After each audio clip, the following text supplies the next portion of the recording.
Hello, Serenity Press viewers. How are you going? I am delighted to be here today interviewing the amazing Steve Heron, author of Maximus. If you haven't read Maximus yet, I suggest that you do. It's an awesome book for young kids. Hi, Steve.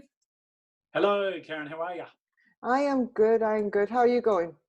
Fantastic. Awesome. Steve, let's get stuck into these questions. We're going to grill you now. Yep, fire away. Awesome. So, Steve, tell us about Steve Heron, the author. About Steve Heron, the author. What can I tell you? First of all, I failed English when I was at high school, and I didn't like reading or writing very much at all. In fact, I didn't like school very much at all. And so when I look back on that nowadays, and the fact that I've actually written a book with over 25,000 words in it, it kind of surprises me a lot. What else can I tell you about myself? I'm from a family of 8 children, so I have a pretty good understanding of what's fair and what's not fair in life. And I went to Armadale Primary School. I also have spent the last 40 plus years working with children, and mostly in pastoral care and social emotional well-being. And I calculated that I spent 15,000 hours of my life listening to children tell me things that have been happening in their lives. So in other words, their stories of who they are. So that's a bit about me. Wow. So that was awesome research for your book, Maximus, then. Absolutely, because the stories of all those kids, those 15,000 hours are still moving around in my brain, waiting to come out somewhere in a storybook. Yeah. Can I ask a question about, because obviously I can relate because I wasn't a great lover of English at school and nor a big reader, but obviously as I grew, I loved it later on. But obviously you were the same, but you got a calling to write books. Tell us a bit about that. When did that happen? Well, I'm not sure it was a calling. It started because a young boy, I think he was about 10 years of age, said to me, Steve, can you write a book about a boy who's bullied in the toilets? And I just looked at him blankly, thinking, I don't write books. I don't write anything. And it stuck with me for a while. And sometime after that, I came across some magpies on the side of the road that were bullying each other. And it looked like they were playing chicken with one of the magpies. And I was about to run one of them over. So I braked and watched him fly off. And I went, you know what? There's a story in there somewhere. I'm going to tell that story, the magpie's story. So my first picture book was that story. And I'm still selling copies of it nowadays. It's called The Magpie Who Wasn't a Chicken. So that's kind of where it all started. And I knew that was about nearly 20 years ago when that first happened. And I knew that from then onwards, I just wanted to write more books, and that one day I would get around to doing it. Yeah, so you caught the writing bug. I love it. So yeah. The next question was, what was your motivation behind writing Maximus? So was it that interaction with that young boy and the magpies? Not that particular occasion. There are 2 motivations with Maximus.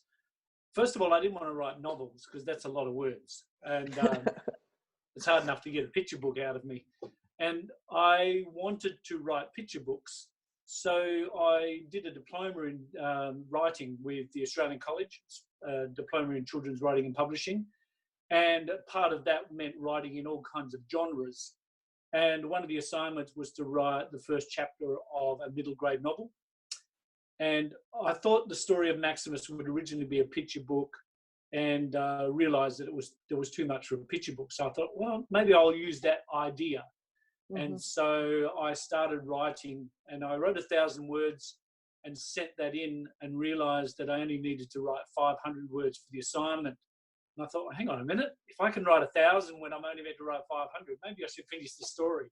Yeah. So that's where the motivation came from.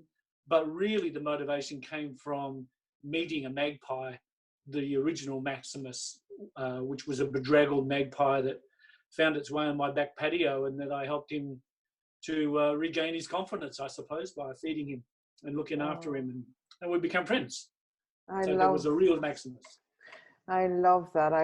And then, of course, that this story is woven through your book, and with the beautiful illustrations as well, it's told. I love that story. That's really inspiring, Steve. Steve, Thank you. what do you hope that readers get from your book? Hope, you said the word yourself. Look, stuff happens to everybody in life. Nobody has what I consider a flawless life. Things happen. There are lots of things that suck in someone's life, and hope is what gets us through those sucky bits. And Maximus is about that, about a regular kind of kid who's just going through some tough times. And I want other kids just to get the message of the fact that, no matter what they're going through, if they can grab hold of a bit of hope and find a way through that, they can work stuff out. And they've got the power within themselves to do that. And I think that's the message in Maximus. And hopefully there's enough in it, and there's enough characters, and there's enough other side stories going on that kids can say, hey, I'm part of this story. That's part of me. And I've already had some of that kind of feedback from kids to say, hey, I can relate to this. Yeah, and that's the thing, is reaching kids at school through a book is it can be quite profound for them in their lives, because if your book reaches them when they need to read it, it's going to help them through a really rough time, I imagine. But yeah, and when I get that feedback from kids who have read that and give me that feedback, that's quite profound to me, to know that I've touched that particular child in a way that they feel inspired or they feel encouraged just by reading the book, which is what it's about. Yeah, it makes a difference, and they feel the connection and not alone, which is awesome. So Yeah, yes, absolutely. so we really encourage people to share Maximus, the story with the world, because this book is doing amazing things for kids in school. So we really want this book to go widespread. So Steve, can you can I interrupt you there? Speaking of widespread, I had a phone call this morning from a school in the Glasshouse Mountains in Queensland, and just out of the blue, and they want to interview me next week. They're going to review the book. Beautiful. And as part of the reviewing the book, they want to interview me. So I said, well, where did you find out about the book? And they said, we contacted another author who was part of the Society of Children's Book Writers and Illustrators, and they suggested you. And then when I saw the cover of your book, I recognised the cover, and I thought, I know this book. So something's happening out there, and people on the other side of Australia are hearing about the book, which is exciting. That is so exciting. It's so exciting, and it's a story that needs to be told, and that people are identifying with it. It's just amazing. I love that. Yeah. Steve, can you share with us what other books that you have written? About 12 years ago, I published a series of 6 books, including the first one about the magpie wasn't a chicken, and they were in the Feel Safe, Feel Right series with NurtureWorks, which was the organisation I was working with at the time. And those books are still relevant and still selling. I've also written, I think at last count, 24 picture books and 2 2 junior readers, and looking for publishers for all of those. I've got a publisher for a picture book which will be coming out next year called Lingley's Lantern. And I also have just about got another contract coming through for another one of my picture books. I've written a follow-up to Maximus. It's not really a sequel, but it's the same characters. So it's a standalone story, but the same characters. And also I'm more than halfway through the 3rd novel, which is also another follow-up from the follow-up. And I'm writing all kinds of other odd bits and pieces from time to time. And one of my favourite projects at the moment is a book called Philomena Edwina Fintwistle's Astounding Athenaeum of Weird, Wacky, Wonderful, Wild Words, which is just a collection of all kinds of... That's a mouthful. That is such a mouthful. It's awesome. I love to hear. You're just one of these authors that's going to be everywhere. And the kids are just going to get to know Steve Heron, and you're just going to be part of every household within the next few years. I just know that. That would be my hope. Yeah, when you're doing really good work, you really get yourself out there as an author, and a lot of people can learn a lot from you. They really, truly can. So what does the future hold for Steve Heron, author, apart from becoming an Australian icon? An icon. Well, an author, awesome. Look, I just want to be happy doing what I do and making a difference. I have a burning desire to see a bully-free world, And I know that at times it's a bit unrealistic, but I dream of, in my lifetime, that a child can say to their grandparents, tell me about bullying. What is bullying? And meaning that they have never seen it or experienced it. And I dream of the time when that can happen. But that means that our world needs to be a fairer place for everybody, right from the top of politics all the way down. And I think we've got a long way to go with that. So, you know, whatever little bit I can play within that, I want to see that in the future.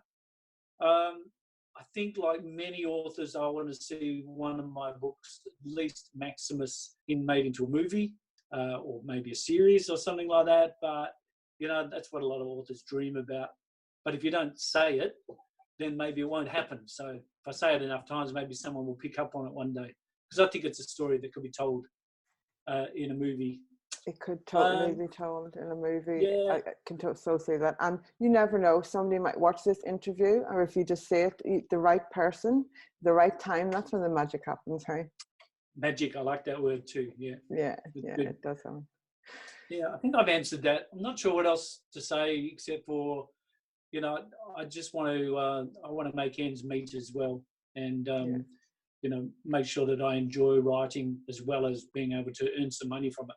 Yeah, well, you have a very powerful mission, and we all want the world to be bully free.